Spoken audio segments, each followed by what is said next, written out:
Good morning, ladies and gentlemen. History has a lot of accounts about elections, from ancient Greece to the modern times, to the Philippines, where national and local officials were elected by way of the precinct count optical scan machines. During the previous regimes, it has been said that one may win during the voting, but may lose in the counting, but still win during the proclamation. It has been said that everyone is given the chance to run for public office, provided he or she is a Filipino citizen with the appropriate age, can read and write, and the most important requirement of all is to serve the people. However, we are in a state of disbelief whenever we hear of people spending billions to become president. A minimum of 3 billion is required for one who seeks to be president. Some can even spend up to 6 billion just to win a 6-year term.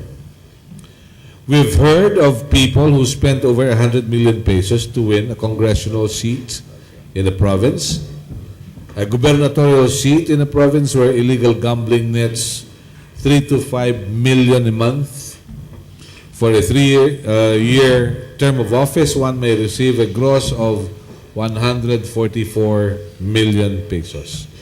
What about protection from illegal drug syndicates? What about payola from illegal luggers, illegal fishers, and even illegal aliens?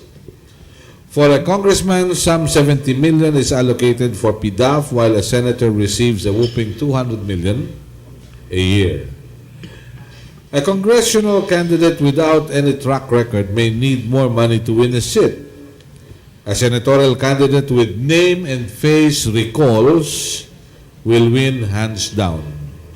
However, every candidate from the president to the municipal councilor will need all the money he could muster to win in elections. And this is a sad reality. People, from candidates to supporters or school teachers, die every election season. What's so special about winning an elective post? Why do they have to kill just to win? Along with the chance to serve, the elected officials get all the fringe benefits one can think of. They do travel in style, engage in investigations in aid of legislation, sponsor measures, and get paid by vested interests. If we are overwhelmed by the Napoles Caper, the so-called Million People March last August 26, and the metamorphosis of Secretary Mar Rojas from the quiet DILG executive to a proactive spokesman during the Napoles Historic Caper, it is but fitting and proper to discuss the previous elections if there are existing traces of fraud. So today, we are honored with the presence of this distinguished gentleman, former COMELEC Commissioner Augusto Gas Lagman. We also have with us Mr. Hermenegildo Estrella Jr., former IBM executive, and Ado Paglinawan, former Washington-based diplomat and an active convener of Solidarity for Sovereignty. Ernie Del Rosario will join us in a short while, as I was told. So, very briefly, anong pinag-uugatan ng inyong paniniwalang mahiwaga ang nakalipas na eleksyon kamakailan? Simulan natin, Gas. Mahiwaga ba yung nakalipas na mga halalan sa Pilipinas? Hindi, sa'yo na muna. Coming from a former COMELEC commissioner.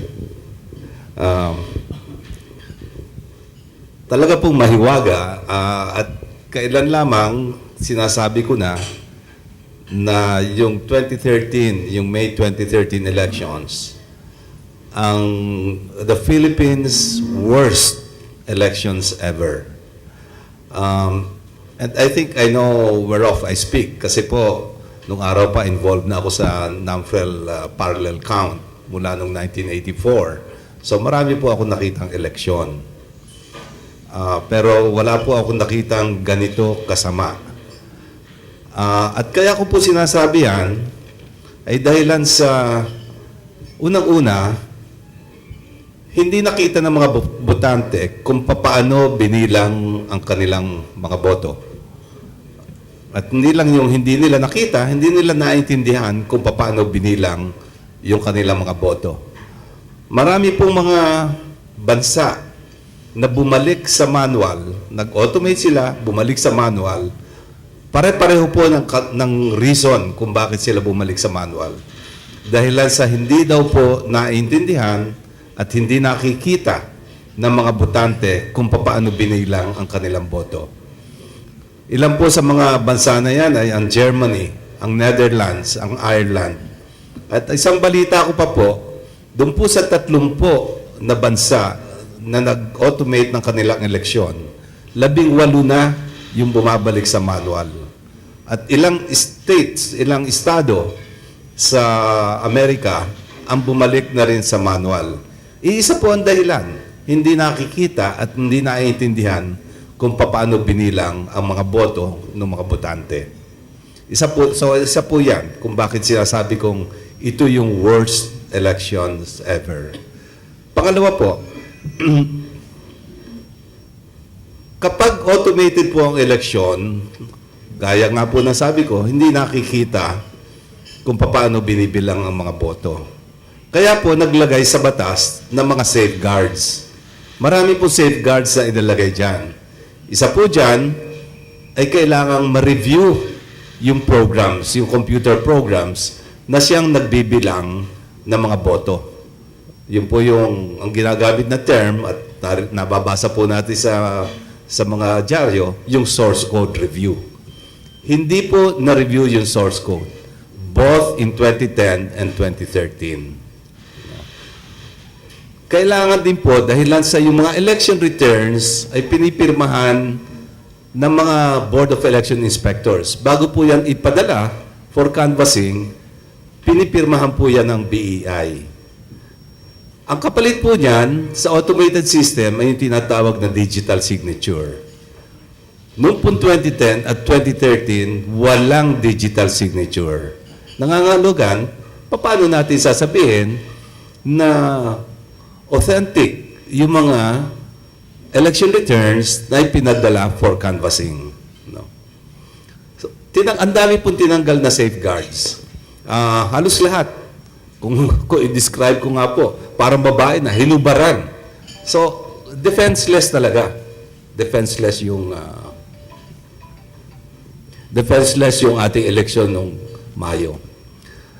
Sinasabi ko rin po na one of the worst or the worst elections ever dahilan sa nung araw po ang election natin dayaan din. Ang mga nandadaya po ay ang mga botante, mga kandidato ang mga nandadaya. Sila po ang nagva-violate ng mga election laws. Pero dito po sa 2010 at saka 2013 ang nag-violate ng mga batas ay ang COMELEC mismo. Noong araw po, kandidato lang ang nag-violate ng mga batas eh. Ngayon, COMELEC mismo ang lumabag sa ating mga batas. Yun na lang pong nag-proclaim ng 6 na winners ng mga senador with 23% of the votes canvassed. Napakalaking, para po sa akin, appalling. Talagang napakalaking kasalanan yan. At sinabi din po yan ng dating Supreme Court Justice, Supreme Court Chief Justice, na si Chief Justice Panganiban, na illegal yung ginawa. Hindi pwedeng mag-proclaim nang hindi pa tapos ang canvassing. Ang exception lang po doon ay kung hindi na mababago ang resulta, mathematically, hindi na mababago ang resulta, kahit bilangin pa yung mga hindi pa nabibilang. Pero clearly, with 23%, talaga pwede pa pong magbago. At pag nag-proclaim ng mga winners with 23% of the votes canvassed, talaga pong malaking katiwalian, malaking anomalya. So, yun po muna ang aking sasabihin. Gus, very, very quick. Bakit nag-proclaim ng 23% pa lang at ang naging sandigan yung mga surveys? Total yun naman ang lumabas sa surveys. Hindi kaya lalong nakalabusaw yung mga survey? Kung yun po ang gagamitin ng COMELEC na katwiran, kung bakit nag-proclaim, yun din naman ang mga lumalabas sa survey, wag na po natin gastusin yung mga 13 bilyon na ginagastos natin sa eleksyon. Umasa na lang tayo sa survey. Wag na tayo mag-eleksyon. Yung pa lang ang gagamitin ng COMELEC Hindi ba? Ang ginastos po natin noong 2010, sa automation pa lamang, ay 11.3 billion. Idagdag po natin yung another mga 5 billion na ginagastos ng COMELEC para sa mga teacher, saka iba pang gastusin, 16.3 billion yung ginastos natin noong 2010. At noong 2030 naman, ay 8.6 yata, plus another 5 billion, mga 13.6 billion. Huwag na nating sayangin. Yun na lang survey. Pero Gus, hindi kaya yun ang nagpasigla sa ekonomiya? Kaya may 7.8 noong unang quarter, 7.5 noong second quarter. Dahil marami nagkatrabaho, meron kang rent-a-crowd. Ang pinakatuwa-tuwa dyan, yung Smartmatic, dahil karamihan nun sa kanila pumunta. Noong 2010, 7.2 billion yung kontrata with Smartmatic. Pero yung natitira pa, na mga 4 billion, marami pa rin silang nakuha dyan dahil sila ang nag-print ng mga balota, sila ang nagpagawa ng mga ballot boxes, sila ang kumontrata doon sa delivery ng mga paraphernalia. So, marami pa rin nakuha sila. So, sila ang tuwan-tuwa, hindi naman ang ating mga taong bayan. Okay. Magtuho tayo sa isa pa nating panauhin. Sino kaya unahin ka dito sa dalawang batikang ito? Si June. Yes, Mr. Estrella. What do you have to say about the previous elections? Ito ba ay fair and square? Ito ba ay may magic? Ano ba nangyari? Well, madami na po tayong mga dokumento at mga communication at presentation na nagawa. Hindi lang po ngayong taon neto, kundi nung pong 2009 pa ho. At alam ko po noon, bago po si Commissioner Lagman was appointed, may mga questions na po sa pagkaroon natin ng automated election system. At kasama rin po si Gus noon na nagbibigay na ng paalala na baka itong mga darating na election. Okay. So, meron po ako ngayong isang short presentation to tell you more about it. Okay. But I think the key thing is, ano ba talaga ang relationship ng eleksyon na ito dito sa hottest issue of the day?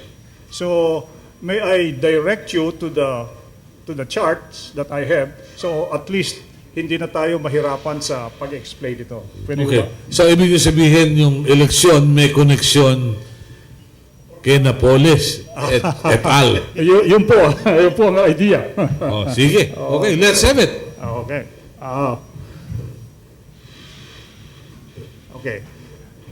Ang pork barrel po ngayon, okay, ito po ang hottest issue of the day.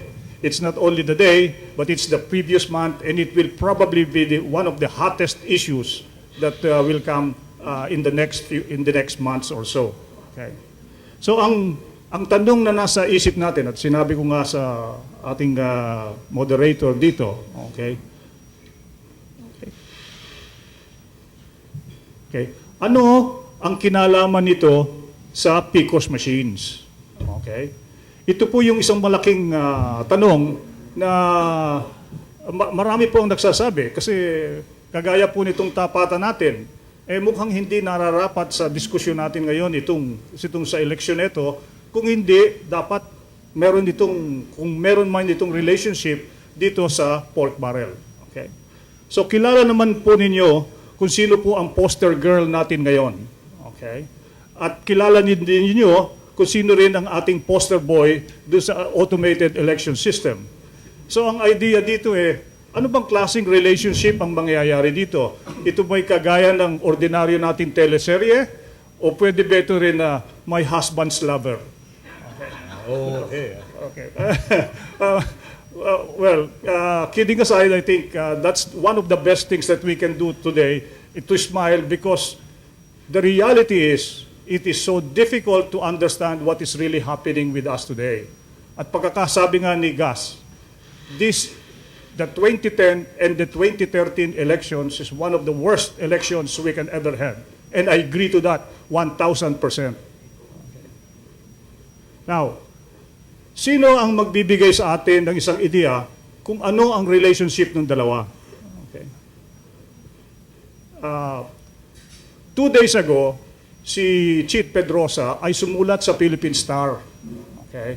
At binanggit niya doon sa kanyang article, can a revolution be tweeted or Facebooked? What next? Doon po sa bandang huli ng sinulat ni Chit, nagbigay po siya ng incoming scenario sa atin. And let me quote. Okay?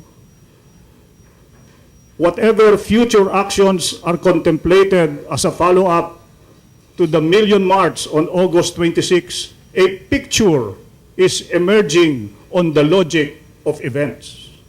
And she mentioned 5 steps.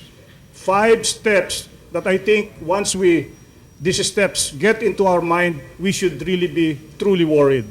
Okay. Sabi ni Chit, first step, okay, use pork barrel to get Congress to remove Corona and weaken the Supreme Court. That already happened. Okay. Second step, okay, Smartmatic PCOS elections to have a 60-30-10 elections to control who should be elected to Congress. In other words, in the 3 branches of our government, if one controls the other, or one controls the other 2, there is complete control of that particular branch of government. Okay? This happened, and Ado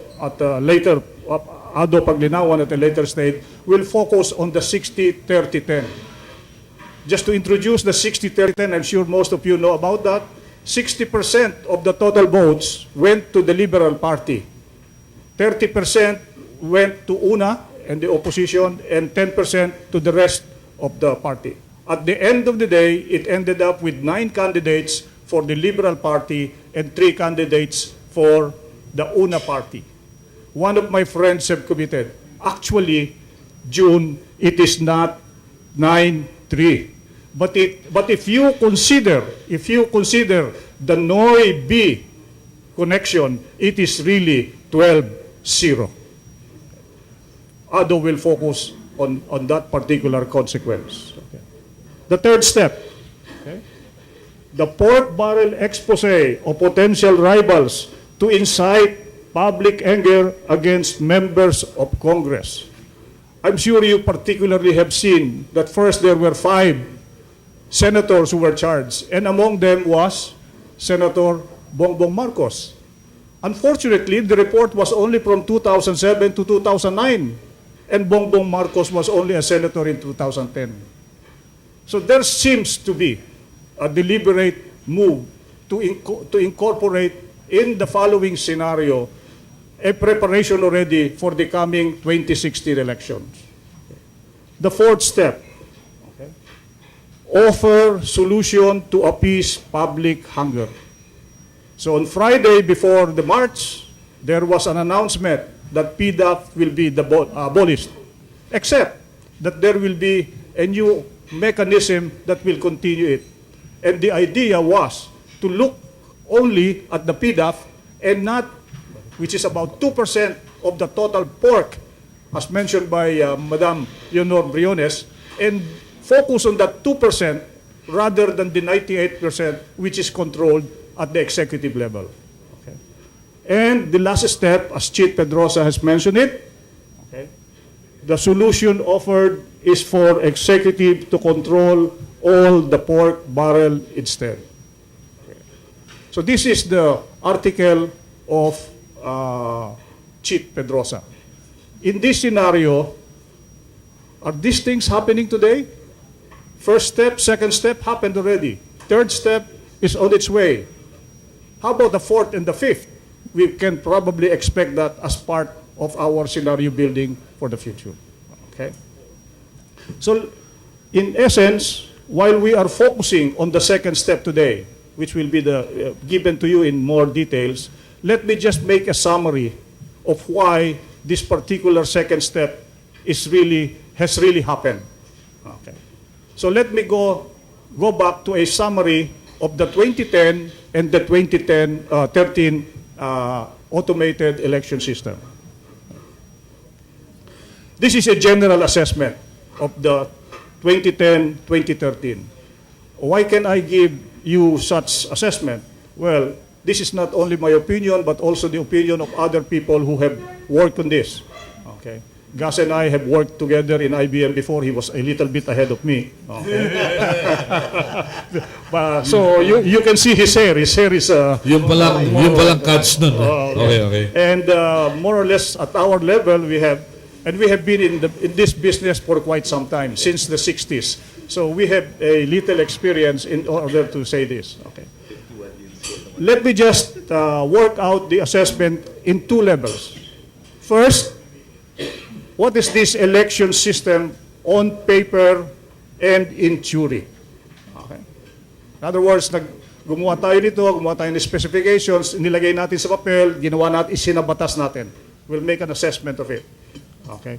And second, ano itong election system nito when it comes to the implementation and actual operation? Okay. Here is our assessment. Short.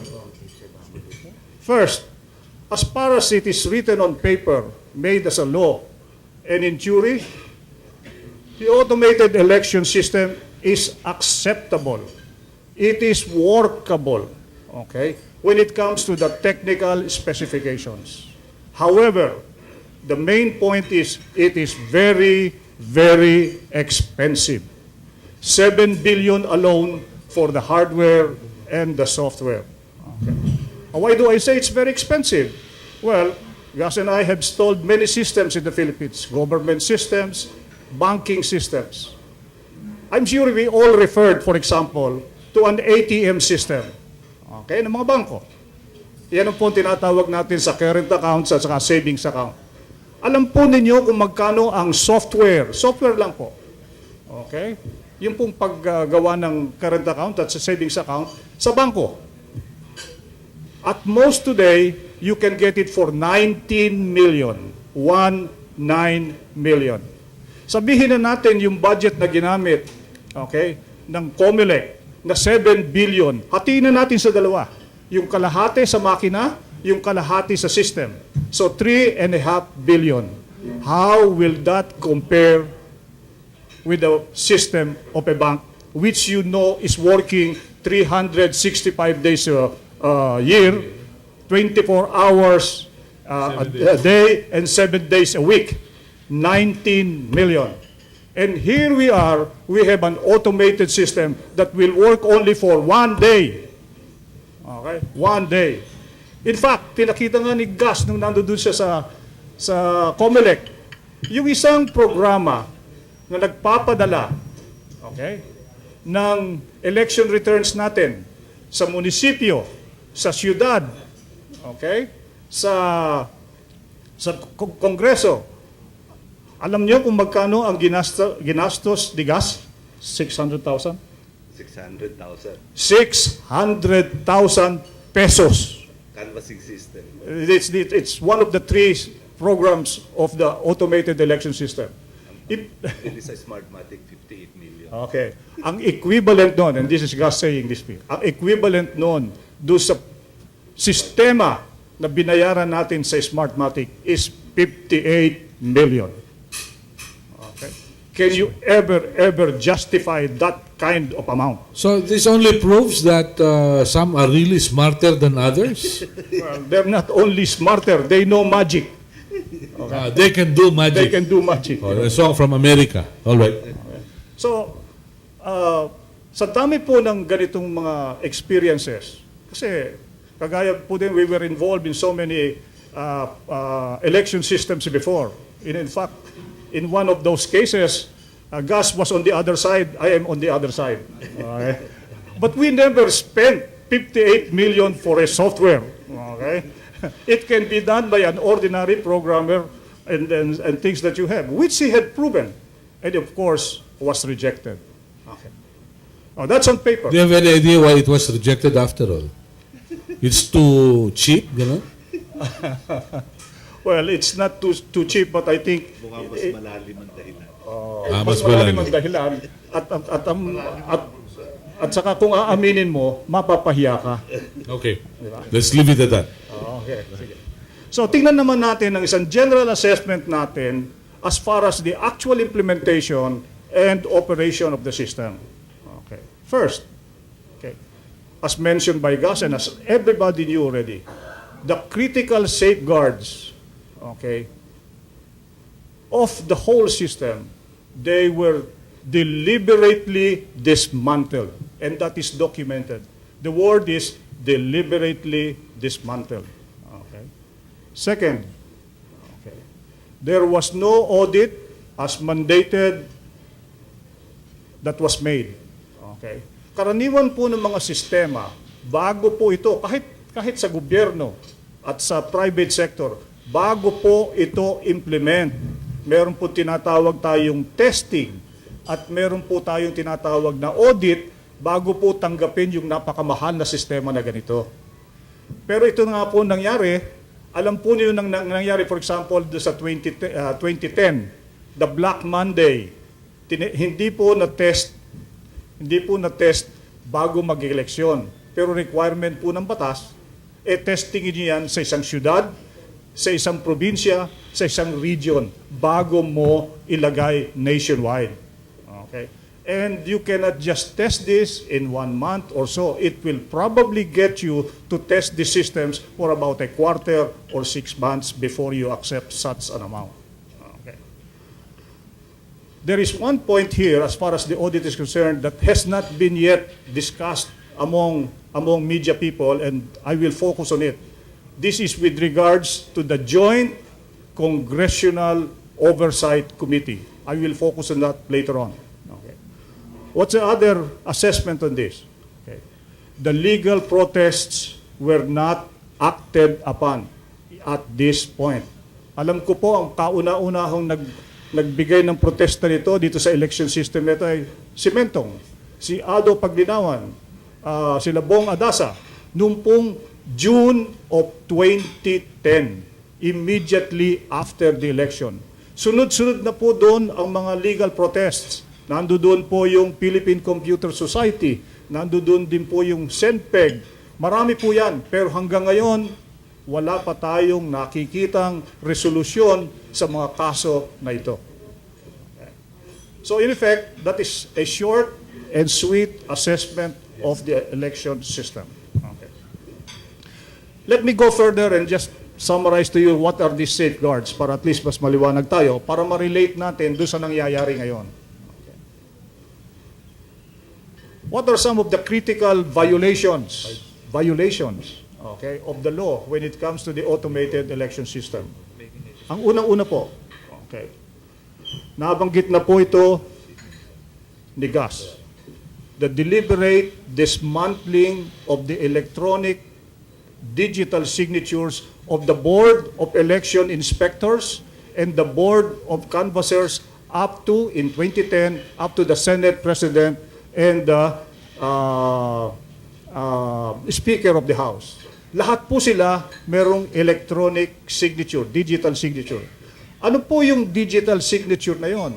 Yung pong digital signature na yon ay equivalent po sa mga physical signature ng mga Board of Election Inspector pagkatapos pong mabasa nila at matabulate yung tara ng mga kandidato sa isang presinto.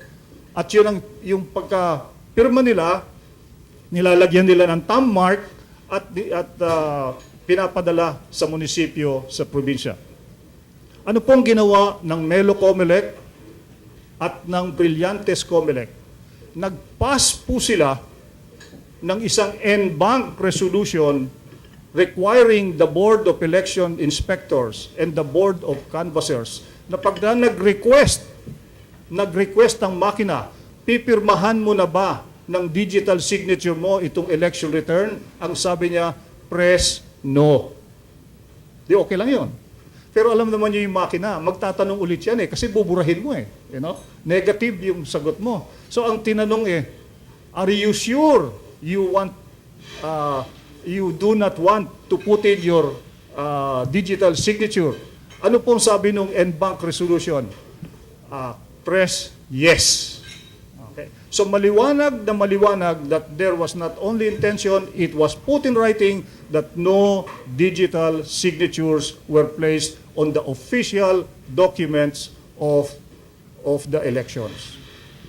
Ang batas po natin ay maliwanag na ang official basis for proclamation are the digitally signed transmission election return. June, what could have motivated them to pass such a resolution? Tatandaan ko po, ang sinabi ni Executive Director Tolentino, and please correct me guys, is that marami pang proseso na gagawin, kaya tatagal ang pagpapadala ng election return sa munisipyo at sa probinsya. But then, if you notice, para rin sa computer yan do you want to sign it? You just put your password, etc. And then you want to press yes or no, you just press it. So there is no really that difficulty. Okay. The other, if I may add, Please. the other reason why the digital signature were not affected was, magastos yan. Well, totoo yun, magbabayad tayo. Pero nung tinignan po namin ang kontrata ng Smartmatic at saka ng Comelec, yung pong digital signature, walang bayad. So ano yung sinabi na magastos yung digital signature?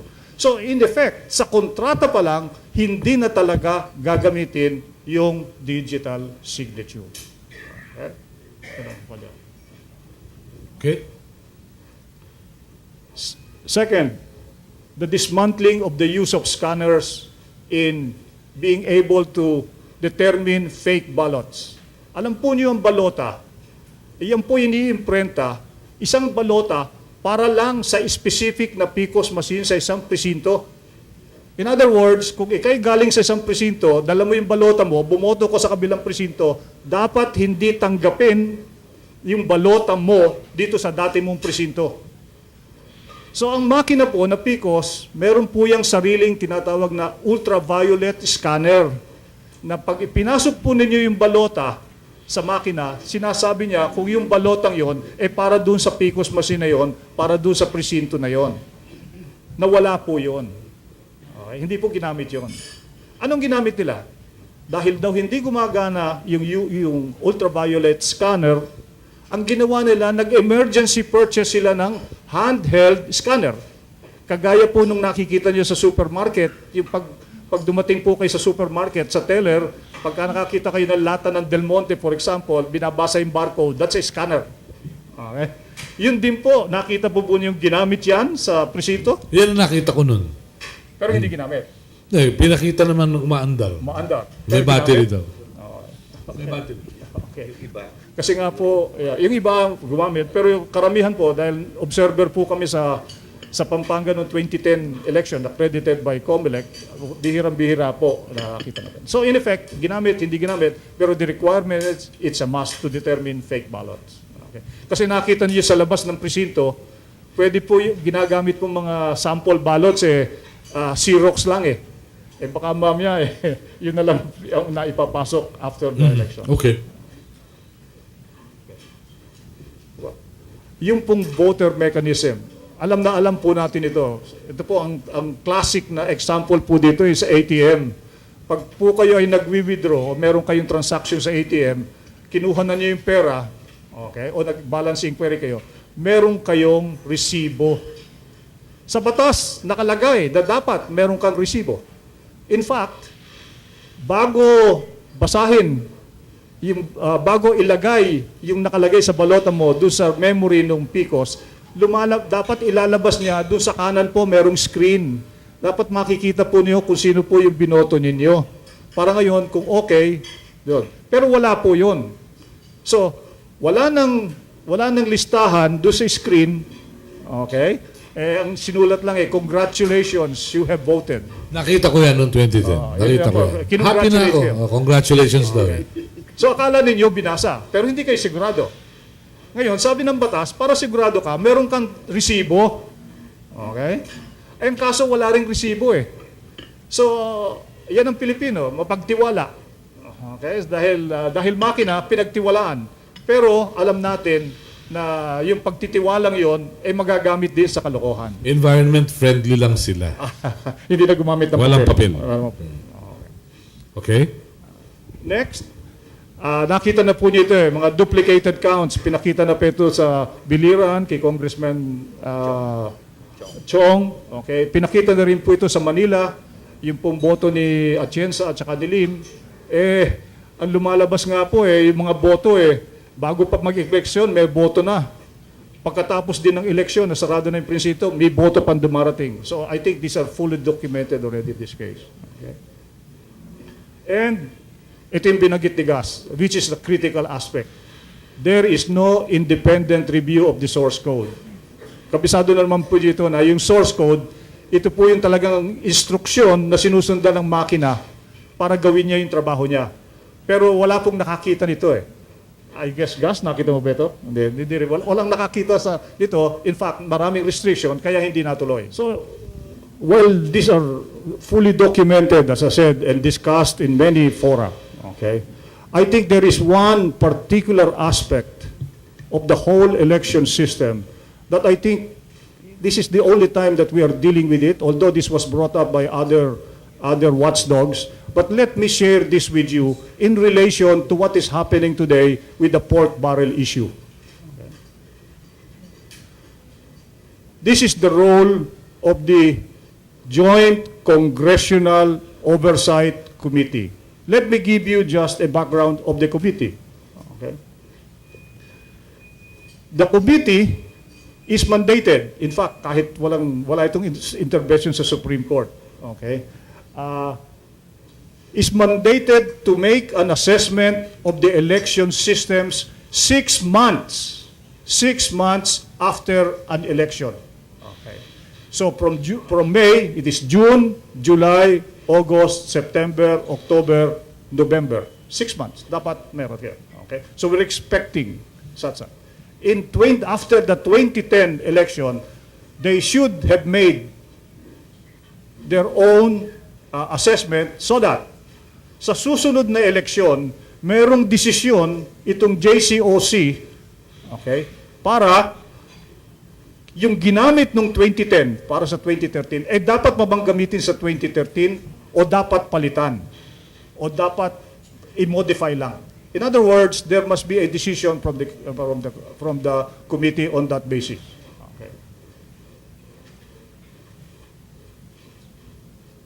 The bottom line is, this assessment for the 2010 elections was not made in preparation for the 2013 elections.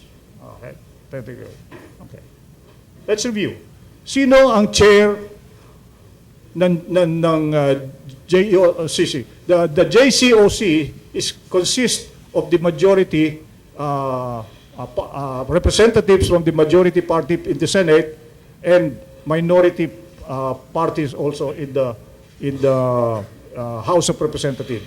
So the joint co-chair of the JCOC is Senator Miriam Santiago and Representative Barsaga. Okay. The co-chairs is Senator Cayetano and Representative Nelly Colmenares. Okay. So what happened after the 2010 elections? The JCOC started its hearing only in November 2012. Okay pa yung oras. Okay? Now, this is about 18 months, okay, after the May 2010 elections. Okay? And 8 months after COMELEC has already purchased the automated election systems PICOS machines for the 2013 elections. So yun palang medyo nawawala ng oras. Kasi one of the things that we must find out is we need enough time, okay, to review the source codes and preparation for it in this regard. Okay. So what happened?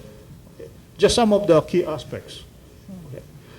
Senator Santiago never presided in any hearing. She delegated it to Senator Cayetano, okay, who was then running for the Senate.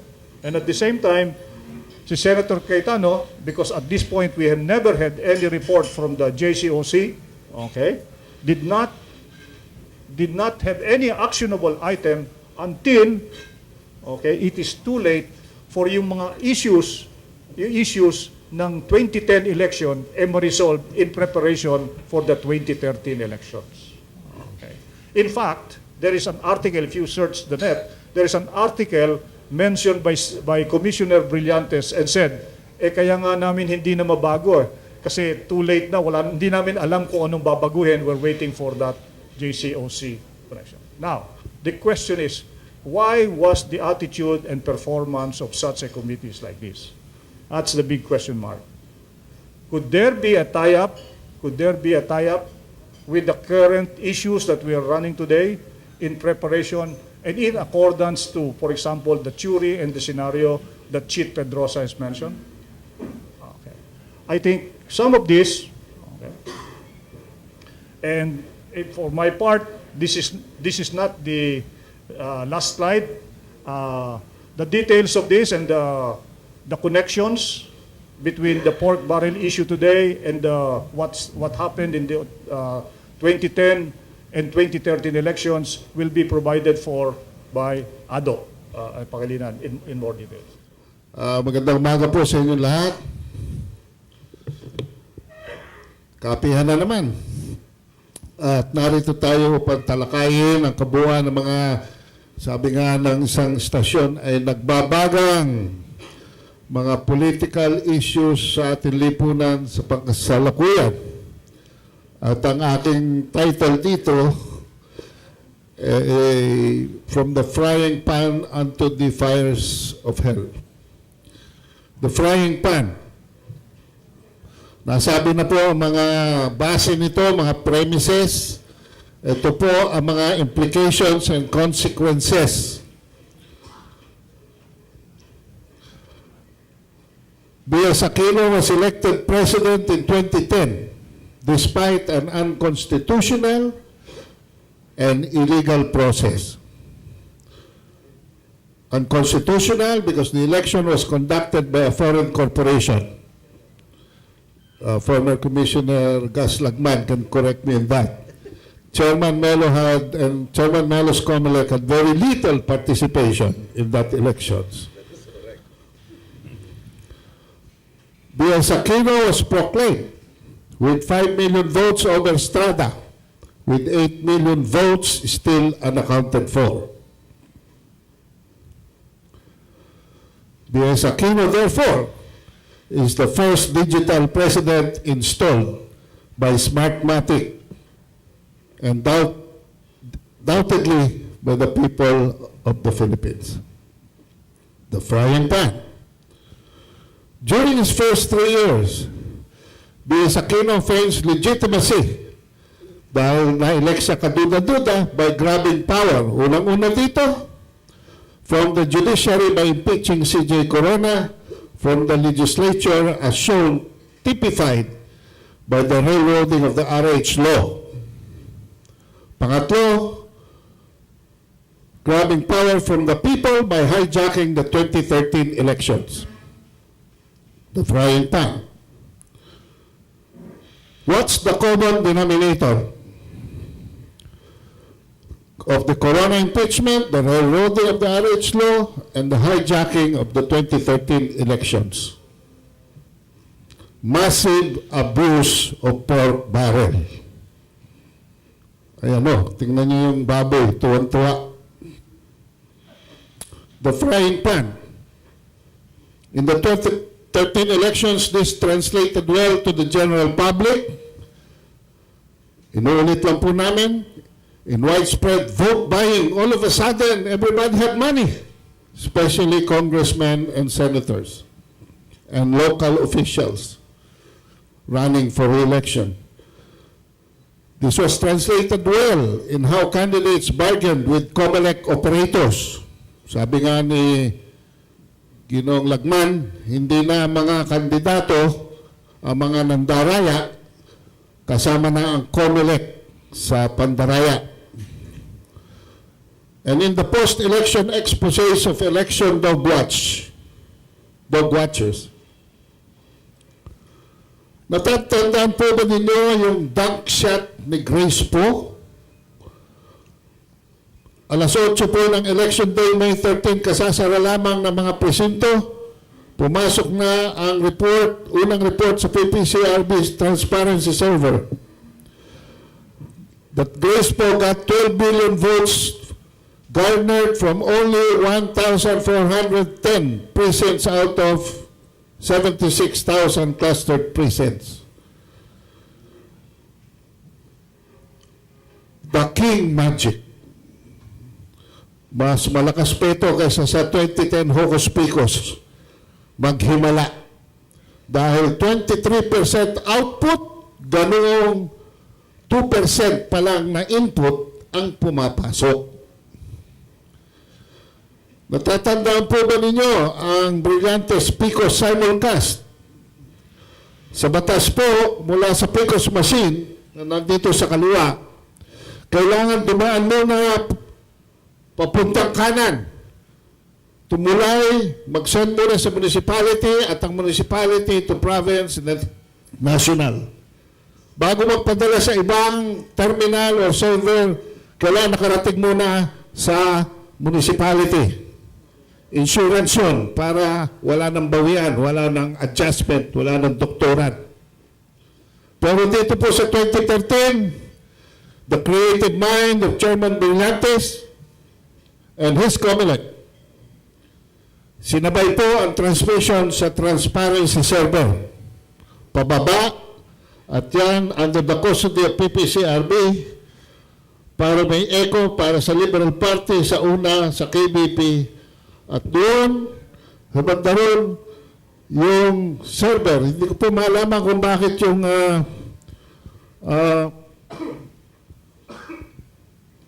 Rappler.com may sariling echo.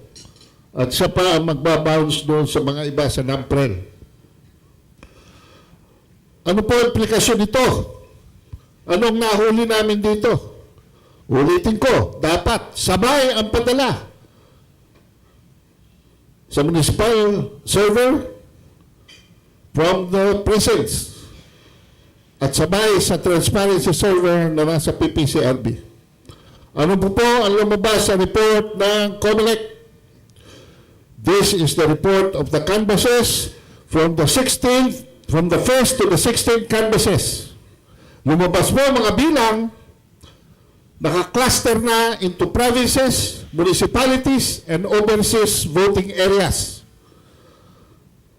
Oh my God, the canvasses were not random, but matched before the transparency server. Pag binatch po, ibig sabihin, may short stop, may pinagdaanan. At ito po ang interpretasyon ko nun.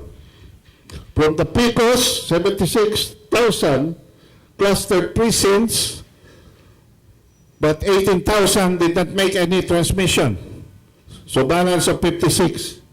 Nag-transmit random election returns to the transparency server, supposed to be to the transparency server, pero may pinagdaanan. Ito yung short stop. Yung boto ng mga tao sa national, dinefault sa basura. Yung actual votes, ayun po yung basura sa baba. Ang tawag niya sa IT, trash. At ang pinorward po sa transparency server, pre-program returns by batches. At yun na ang ibinato na echo doon sa iba pang mga servers. Yan po, kaya sinasabi namin, hinijack. Hinijack po. Dinefault yung boto ng mga tao at ang itinulak papasok sa transparency server ay pre-program returns. Natatandaan po ba ninyo ang 60-30-10 chart ni Ginoong Lex Muga ng Ateneo. Dito po makikita from the 1st to the 16th canvas ay para pong ang mga boto natin ay napunta sa isang kahon ng posporo. Na yung ilalim, Team Pinoy, yung pula, una, yung berde, others. Mapapansin ninyo, walang pagbabago sa kanilang mga standing. Ito po ay challenge ng mga talking heads ng Malacanang. Isa ay nandun pa sa New York University, all the way in the US. At sinasabi niya na baka daw ito ay nagkaroon lamang ng parang traffic jam. Ang tawag nila law of large numbers. Pagka masyadong marami, siyempre, papara. Nagkakaroon ng isang,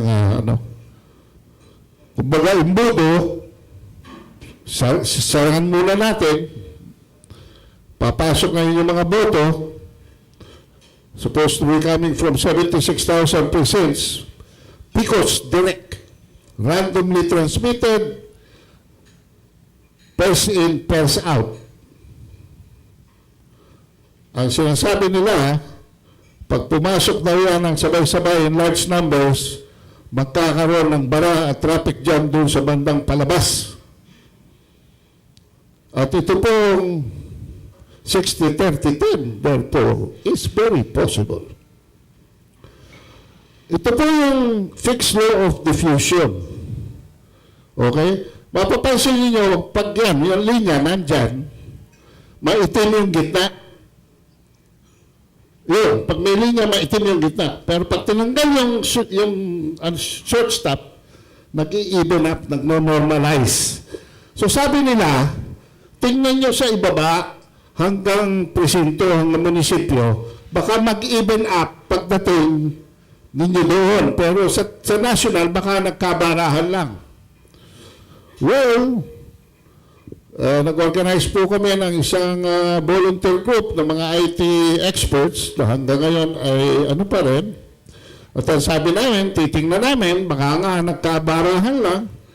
Tingnan natin. At alamin natin kung ano talaga naging behavior sa ibaba. Dahil sa national, sabi nila, baka raw nagkakaroon ng large numbers. We did not succeed in meeting our expectations. What we discovered instead is the damning smoking gun. Yan. Sino kaya yan ang naninigarilyo na yan? This is how it looked in every region. Posporo pa rin. 60-30-10. This is how it looked using Bohol as the typical province. Every municipality in Bohol and the city of Tagbilaran City, 60-30-10 pa rin. Sa mga syudad, kumuha na lang tayo ng sampling sa, dahil napakarami nito, kumuha na lang tayo ng sampling sa Mindanao. Kasi sa Mindanao, brown out dyan since October last year. At saka nilangaw ang mga rally ng Team Pinoy. Ito, line chart naman, makikita nyo, pareho. 60-30-10 pa din. Sa El Salvador, kung nasaan yung malaking gahiganting Divine Mercy statue, ganun din. Ayun pa rin, no? 60-30-10 pa rin. Si Enid Rosario po ay wala pa dito, pero gumawa siya ng analysis. Kumuha siya ng mga sampling all over the country at napansin niya, eto, Team Pinoy at saka Team Una. Napansin niya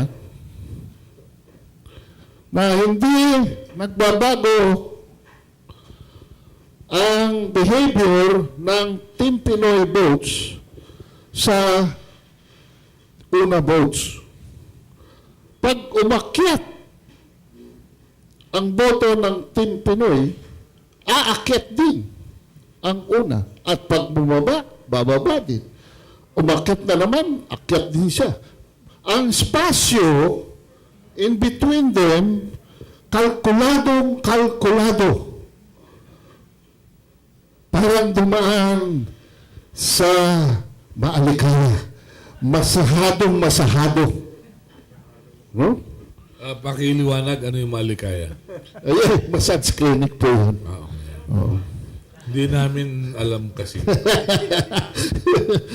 So, tinignan din namin from Caloocan City, sampling, papunta sa norte, Benguet, Kalinga, papunta sa Central North, Bataan, Pampanga, Central South, Batangas, Rizal, Romblon, sa Region 6, sampling, lahat, all the way Samar to Region Caraga, etc., all the way to Region 12. Ganun pa rin po ang pattern. 60-30-10. Geographically, spread by arbitrary areas from NCR and then north to south, it was still 60-32. Natatandaan niyo po ba yung show business or otherwise entitled Tita de Villa's Random Manual Audit? First, it was not random. Dahil walang surprise. Pinili na po ng COMELEC kung aling mga presinto, cluster precincts. At ini-adjust nila from 50% shading standard of the oval that was used in the 2010 as a benchmark, binaba nila sa 20%. Minasahin na naman. In order to come to 99.9747, but still short of the 99.995 norm. Ito pong norm na ito ay term of reference sa bidding sa makinang gagamitin sa eleksyon. Madalit sabi, paano nila nakuha ang bid? Hanggang ito ng pinakamataas na grado nila. And this difference po might just be 0.0342 or something. Pero it might affect up to 4 to 5 positions in the senatorial contest. At yung bang RMA, at paano ang behavior ng mga boto sa RMA? Ito po, may manual na, may automated pa, kinumpare. 60-30-10 pa din. Matatandaan po ba ninyo ang expose ni Jarius Bundok tungkol sa mga COCs? On May 18, 42% of the COCs reflected Grace Poor was already garnering 20,147,000. Noong June 7, pumasok yung 58% ng 56,000 tested precincts, pero halos hindi kumilos ang boto ni Grace po. Mukhang may bumalo ng boto. Ang naging diferensya lang po, mas malaki yung share, pero ito lang ang natagdag na boto kay Grace po. 189,904. This is statistical improbability. Only in the Philippines. Only in the Philippines. Noong May 18, babalik tayo sa May 18, ang total canvas votes daw ay 39,898,000. Pero, kung talagang ipoproject natin on a direct proportion, pag pumasok yung 58%, dapat ang pumasok na boto 54 on a direct proportion. Sa makatuwid, ang boboto ng 2013 ay 94,026,899. Lahat po, maliban lamang yung bagong panganak na Pilipino, bumoto noong 2013. Ayun po, dahil mga 100 million lang tayo. At ang registered voters po, alam naman ninyo, 52 million lang. Hindi pa yan ang nakababaghang himala. Ang kahindik-hindik na himala ay kung papaano. Noong July 15, by the way, ito po, May 18 is covered by a Coronate Resolution. Ito June 7 is covered by a Coronate Resolution. Ito rin po, July 15 is covered by a Coronate Resolution. Ano po ang lumabas dito? Una, si Grace po binawasan ng 4 million votes. From 20,337,000, 16,340 na lang siya. Voter turnout of 39,898,992 biglang bumaba to 31,568,000. Binawasan ng 8 million votes. Ano yung 8 million votes na yun? Babalikan po natin yan mamaya. Okay? At ito ang pinakahuling smoking gun na complete po ng grupo ni Lex Muga. Palakpakan natin itong mamang to. Talagang heroic. 59,667 clustered precincts pinagtyagaan niya. At lahat mga estudyante niya pinagtyagaan ito. Ito po ang lumabas. Mas malapad pong posporo. From the first clustered precinct to the 59,667 precinct, yun pa rin. Pulidong-pulido. Pulidong-pulido ang pagkahon ng mga boto rito. Pero, sabi nga ni Mr. Lagman kanina, nasaan yung 77% lang ito eh. Nasaan yung 23%? That would more or less be equivalent to 8 million votes. So tama pa rin. Tama, nagtali. Nawala yung... Pinagsak nila yung 8 million yung mga boto. Yun ang explanation nila ngayon kung saan yun napunta. Kaya lang, ito po, inimbita namin kayo September 22 sa Good Shepherd Basilica. Meron po kaming town hall meeting doon. Doon po ipipresent ni Ginoong Toti Casino itong kababalaghan ng 23% at kung saan napunta yung 18,000 clustered precincts. Doon din po si Melchor Magdamo at mas malawak na kwento ang gagawin niya tungkol sa mga excess ballots, equivalent also to 8 million that was caught being printed more than 60 days after the elections. Ang tanong, sa lahat ng ito, ano ang base ng mga proklamasyon sa senador? Especially, sabi ni Artemio Panganiban, former Chief Justice, premature, imprudent, and illegal. Nakalulungkot po dahil the government's moral ascendancy was destroyed by the COMELEC because wholesale fraud directly involved the people. Sinira nila ang hudikatura by impeaching the Chief Justice and using pork barrel to bribe senators and congressmen. Sinira nila ang legislatura sa manakang pagbili ng mga boto nila lalo na doon sa RH law. At ngayon, dito naman, nakita natin. Yan. Why? Because free election is the people's constitutional and democratic mechanism of change. Thus, the brazen destruction of that basic institution tells the people that no reform is possible under B.S. Aquino. At mas marami pa pong popa surrounding the zona. Inaasahan ng mga tao, lamang sa mga batikos na ito, i-explain ng Pangulo ang kanyang daang matuwid in the light of these allegations of greed and corrupt use of people's money to hold on and to cling to and to add to his own power. But as B.S. Aquino made things more difficult. Why? Dahil lumabas po yung expose about Bolsi and Jorge Limchauco. Graphic proof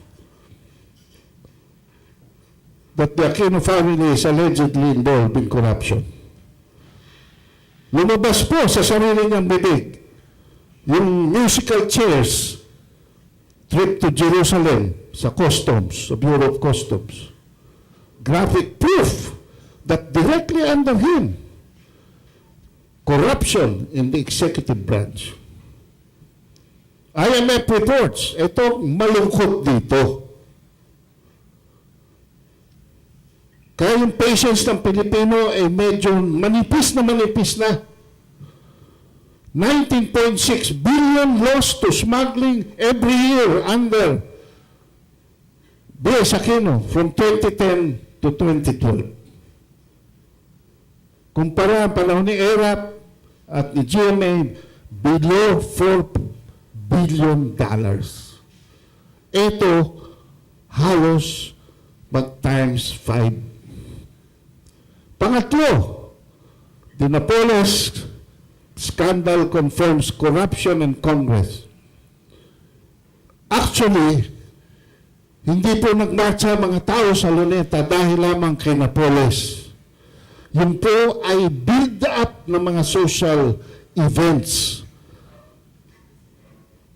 that broke the camel's back. Si Napoles lang po ang tumitindig na poster girl natin. So ayan po. Nasaan tayo ngayon?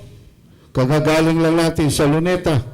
Na-late ako dahil umattend ako dito, Melo, nung Monday. No, isang Lunes. Nung Lunes, nag-almusal ako dito sa Pero, abolition not just of the congressional pork ang lumabas na hinihingi ng mga tao. Makatuwid. Sila ay hinihingi na all presidential pork must go. Bakit? Dahil wala nang halos tiwala ang mga taong bayan sa ating Pangulo. All the presidential pork? What's the beef? Aba, ay pag tinignan po natin, ay total po ito ng 1.3 trillion. Nandito po ang breakdown provided by Leonor Briones na makukuha ninyo sa internet. Ayan, nandyan lahat yan. At ang binabatikos ng Malacanang ay mga congressmen and senators, and yet 2% lamang ng 1.3 trillion na yan ang pupunta sa Kongreso, dapat pumunta sa Kongreso. So, nasaan ang problema? Nasa Kongreso ba lamang? Sinapolis ba lamang ang dapat nating litsunin? Ito palang 1.3 trillion, hindi pa po kasama rito yung almost 300 billion na galing sa Maalampaya natural gas project. Pag sinuma ninyo, 1.5 trillion po yan. So, ang taong bayan ngayon ay namimingwit. At ito ang picture. Yung mga maliliit, yan, yung mga maliliit na yan, mga isda na yan, mga senators and congressmen, yun, ang paing, si Napoles. Yan, paing si Napoles ng taong bayan na umaasa na mabibingwit nila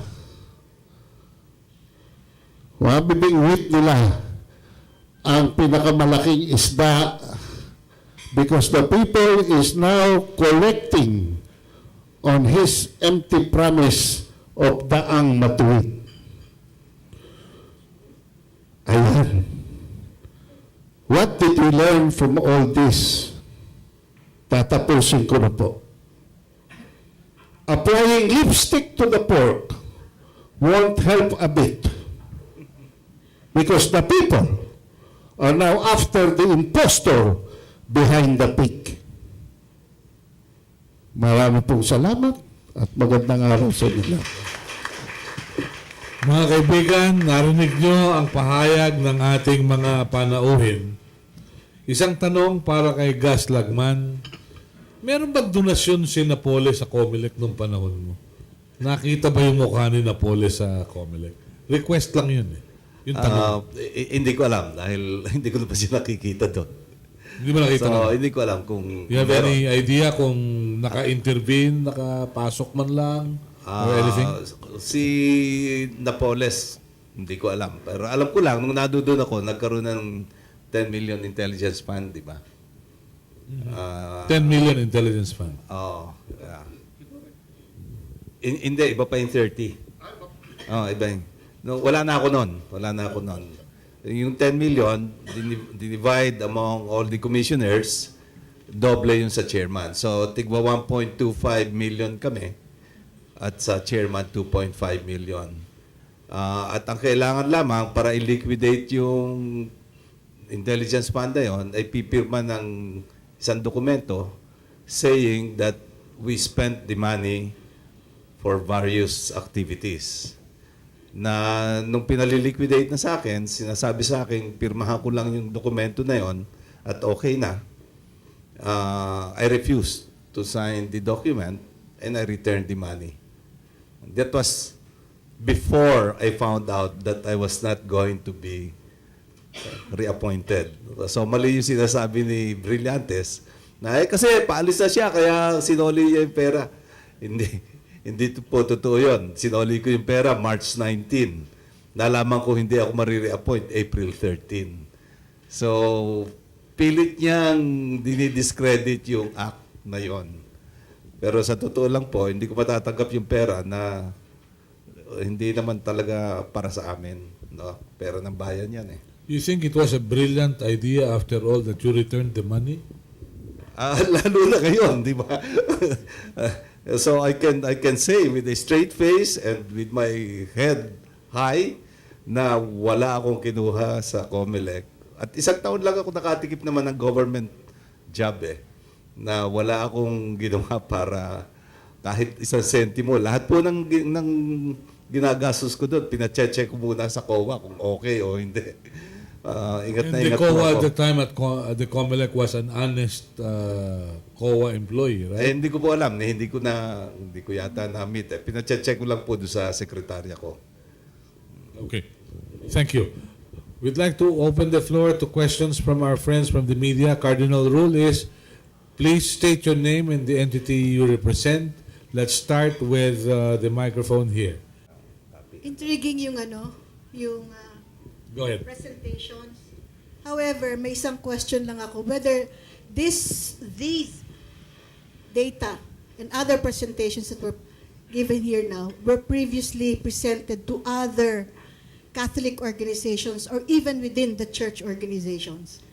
Kasi if you're talking about truth, transparency, and accountability, ang dapat unang-una na dapat sumuporta sa truth, transparency, and accountability are the church people themselves.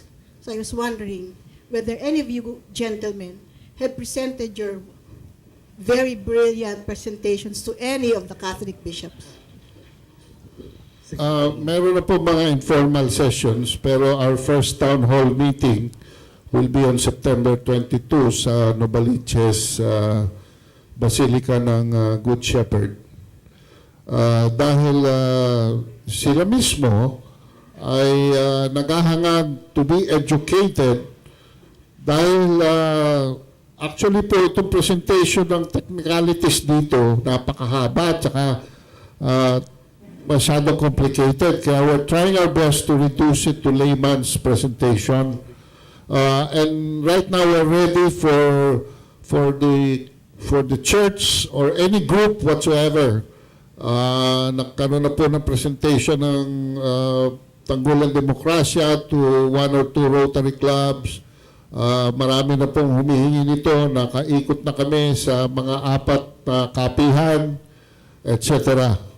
Pero work in progress po ito. As I have announced, sa September 22, mas marami pang bagong mga kahindik-hindik na himala ang lalabas dahil isa pong university ang katatapos lamang na isang computer internet class gumawa rin ng pagsusuri ukol dun sa mga nawawalang 18,000 PCOS machines.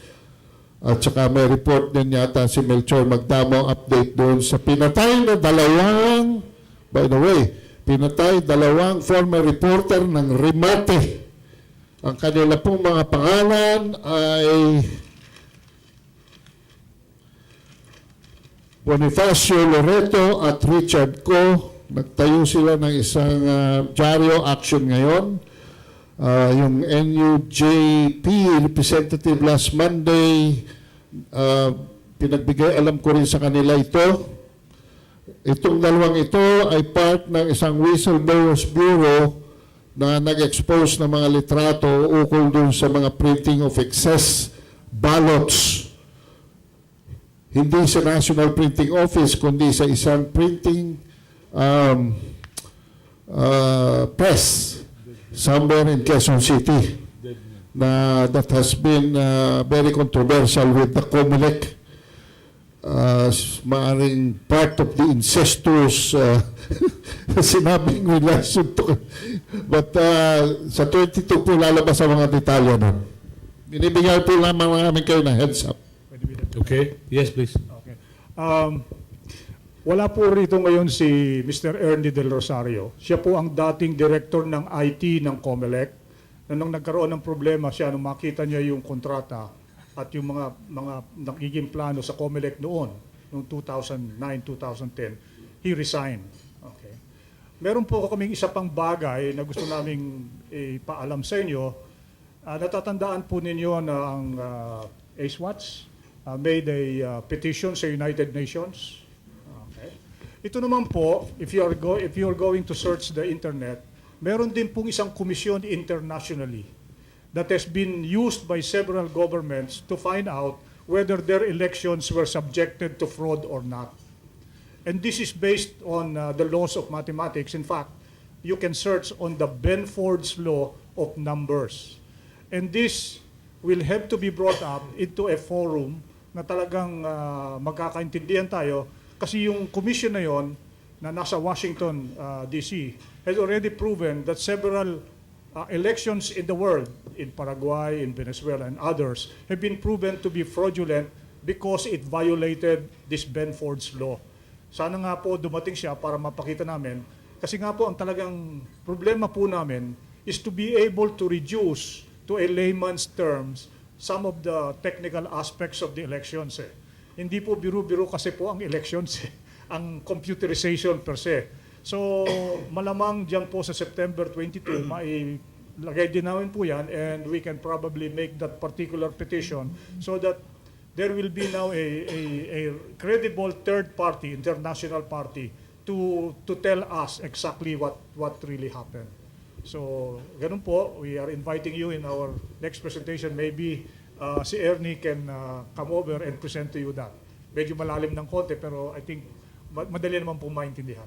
Nagkataon yung karamihan ng bisita natin magaling sa music, hindi sa math. Paano kaya? Anyway, Dadagdagan ko lang yung tanong nung lady kanina.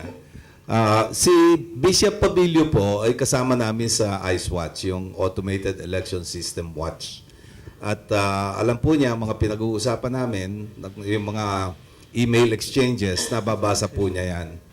Pero ang problema po talaga ay, number one, yung sinabi nga ni June, na napakahirap kumisan ipaliwanag sa publiko dahil kumisan nagiging very technical ang aming explanation. Ako po mula noong 2008, ang dami ko ng siguro mga 200 presentations na ang nagawa ko. And I have like 100 versions of my presentation. So, tuloy-tuloy lang po yan. Ang problema, gaya din ng corruption, kung hindi ma-relate ng taong bayan sa sarili nila na, uy, pera ko pala hindi nanakaw, hindi pagagalaw. Active din po ako sa pag-organize ng mga rally nung araw. Pero napakahirap po talaga. Mabuti itong nangyari dito sa pork barrel dahil nai-relate ng mga tao na, uy, pera ko yung ninakaw. Kailangan pong maramdaman din ng mga tao na, uy, pagka nagkadayaan pala ang eleksyon, pag mali pala ang pagbibilang, apektado ako dahil mali ang mga nabobotong mga opisyal. Kailangan pong umabot doon para gumalaw ang mga tao. So, doon po kami hirap na hirap. Kahit po sa religious, ganun din po, mapapakinggan ka, pero napakahirap pong ipaliwanag at napakahirap din pong pagalawin ang taong bayan. Let me ask you, gentlemen, wala pa rin lang nakatayo sa harapan ng mikropono. Have you seen any foreign hand behind the miracles that happened recently? No, because there's been a saying, nobody ever sat in Malacanang without American intervention and recommendation and approval. Yes, please. Well, nung 2009 and 10, if you'll notice those in the internet, there was an expose in a website called cheaters.com. And this was mentioned by a writer in Standard, si General Fianza, about a foreigner who was consulted by an official of the government. And the communications were traced in the DILG, in the COMELEC, and in the Office of the President at that time. Okay? But this has been lost. You remember the tapes of audio hearings? They were also not lost. However, there were snapshots of those emails that were taken forward. It was so difficult at that time to bring it up because very few people will understand it. But the good thing about it is before the elections of 2010, that was already forecasted and everything that was told in those emails happened. Okay? That has not been made public. Okay? However, I think we still have screenshots of those emails, and in fact, you can check it because the IP addresses were there, and if the websites are still available, we hope, you can verify it. But in essence, there seems to be a particular plot already at that point to really manage the elections for 2010 already. Okay. Would you like to add, Ado? Would you like to add to what he said? Meron bang foreign intervention? Ang graphic lang friendly visit Okay. of the U.S. ambassador even before The proclamation. the proclamation of the presidential and vice presidential winners. Nagpunta na si Ambassador Thomas doon sa Times Street. At binisita na si Noynoy. Okay. So, was that not as good as saying, "This is my beloved son in whom I am well pleased"? Wala naman daw nakitang kalapate. Wala. Okay. Wala. Okay. Very well. Sige. Okay, thank you. A few observations, if this mic is working, I'm not sure. Dinig Yes, ba? please go ahead. Hindi, no? Well, anyway, number one, sabi ni Mr. Australia, deliberate, what was it, about the removal of the security features, deliberate. But I'd suggest that you add a second qualifier, systematic. Para malinaw. Ito inisa-isa yung lahat ng, hindi lang yung isa o dalawa, kundi tinanggal isa-isa lahat ng security na kailangan. So hindi po pwedeng deliberate but erroneous lang. Deliberate mistake lang. This is a systematic mistake. Number one, first suggestion. Number two, you'll notice that yung mga nag-head ng NAMFREL lately ay galing sa finance sector. Joe Quisha is former PhilAm, which was connected with AIG, Greenberg, and so on. If you want the international angle, look at that. Cora de la Paz, again, is from one of the giant finance Price Waterhouse. agencies, ano. Price So there, people should begin to study and understand that may mga naglalaro nung strings dito sa mga ito. And Rappler.com, Mel Magdamo, he was here, the whistleblower of Comelec, can express his frustration with Rappler.com in the interpretation of his exposés, which was contrary to what he was trying to expose. Because one has to understand, Rappler has been pro-Meralco, and so who is funding this? Ayala, Pangilinan, and so on. So we have to be very frank if we want honesty here. For example, honesty about the church. Tess is my friend. We were formerly together as activists, but I'm using it, but it's not working. The mic is not working.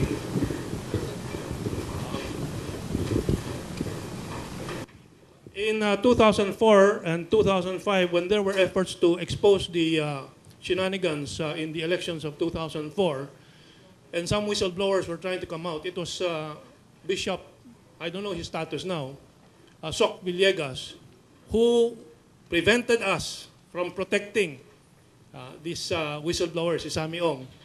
And we had to be, nagpatintero kami dyan kay Soc Villegas, NBI, and so on, the forces of the state, to try to protect and bring out Sammy Ong.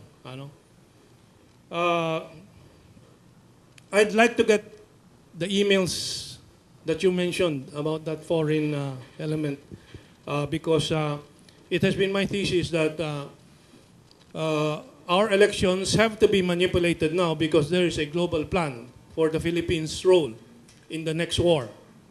So they have to have full control. All that you have exposed is going towards one direction, full control of Congress, Senate, and Malacanang for the next few administrations. And it is also my thesis, after also observing your data on Grace Poe, who is, well, anyway, this is the next puppet, as I said. And on the basis that FPJ is really very popular pa, there's a lot of sympathy, and if there's a new replacement to dangle before the people and catch their attention, it is this little fraud. All right. Thank you. Do we have questions from the media? I'd like to acknowledge the early arrival of Perseus Echiminada of Philippine Star. Nauna pa ho sa akin to. May tanong ka, Perseus? Nothing? Yeah? All right. Habang walang nagko-comment, Melo. Tanong lang eh. Sige. Oh, sige. Okay. Would like to add something? Yeah. Please. Kasi nabanggit yung being a former diplomat, I'd like to provide some insights on what's going on with our country. We all know that we are strategically, geopolitically strategically located because of the international route of the ships and from north to south and east to west in our area. And the former president was not able to pass the MOA AD. That was the Memorandum of Agreement on Ancestral Domain with our brother Moros, because it was rendered unconstitutional by the Supreme Court. That was one thumbs down insofar as the Americans are concerned. Another thumbs down when it comes to the former administration as far as the Americans is concerned is that the former president insisted on bilateral relations, sound bilateral relations separately with China and the United States. If you would look at what's happening now with the present president, the MOA AD suddenly resurrects as a framework agreement for the Bangsamoro land, but critically avoids the role of the Sultanate of Sulu and North Borneo and the Moro National Liberation Front. So there is some kind of cherry picking going on. Insofar as the issue on China is concerned, we have changed our posture on bilateral to multilateral, and specifically under the leadership, implied leadership of the United States. We're hiding behind, under the skirts of ASEAN, and ASEAN is relying very much on the influence of the United States. So these are some implications that you would like to put just in the back burner when you're analyzing our foreign relations and how it could be possible that some foreign governments are meddling in our affairs. Thank you. That's all. Gus Lagman would have a short rejoinder before we call it a day. So, Gus? Meron lang po akong mga hindi nabanggit kanina na siguro mabuti rin mabanggit ko ngayon at malaman ninyo. Yung pong ginamit na PICOS, at gumastos po tayo ng 11.3 billion sa automation noong 2010 at tila 8.2 or 8.6 billion nitong 2013.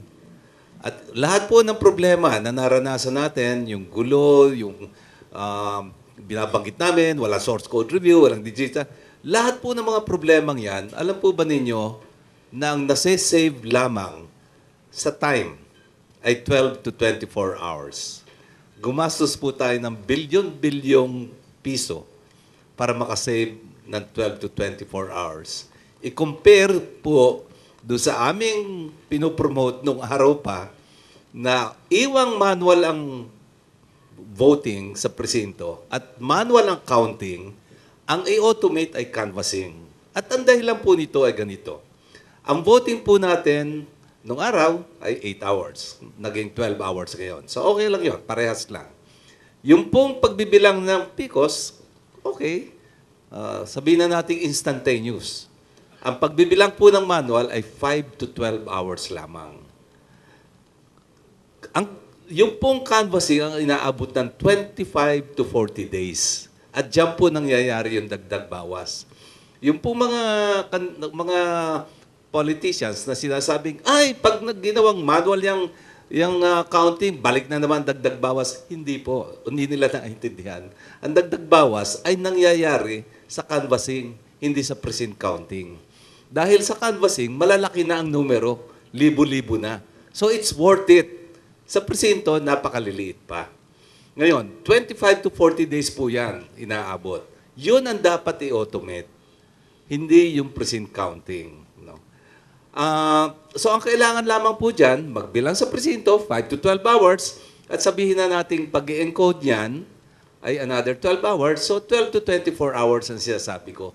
Yun lang po ang nasa-save nitong PICOS. And yet, gumagastos tayo ng bilyon-bilyong piso. Hindi po worth it yan. No? Isa po yung point na yon. Ang isang palagi kong problema po, alam ko na especially itong 2013, alam ko po na nagkadayaan. Ang pinakamahirap po ay maghanap ng smoking gun. Yung mga pinaliwanag ni Ado kanina, tingin ko ay sapat na smoking gun. Pero hindi lang po yon. Sa tingin ko, ay hindi lamang, parang na-realize ko, bakit ko kailangan i-prove na nagkaroon ng cheating? Dahil sa dami ng gulo, ang dapat po yatang mangyari ay i-prove ng COMELEC na walang cheating. Dahil tinanggal nila lahat ng mga safeguards, tinanggal ninyo, paano mo masasabi na tama yung ginawa ninyo? Ipaliwanag mo nga sa akin. Ako'y botante. So, kailangan siguro baliktarin natin, the burden of the proof that there was no cheating should be on COMELEC. Dahil napakahirap pong maghanap ng talagang smoking gun dahil wala naman kaming access sa lahat ng impormasyon. Nung pong na-umbrella ko, palagi na lang, ingat na ingat kami, pero pinaliliwanag namin sa media, ito po ang aming mga safeguards, ganyan. Basta't may nagtanong, sinasagot namin. Itong COMELEC, na official ang count, hindi ipinapaliwanag kung gaano kalinis ang kanilang pagbibilang.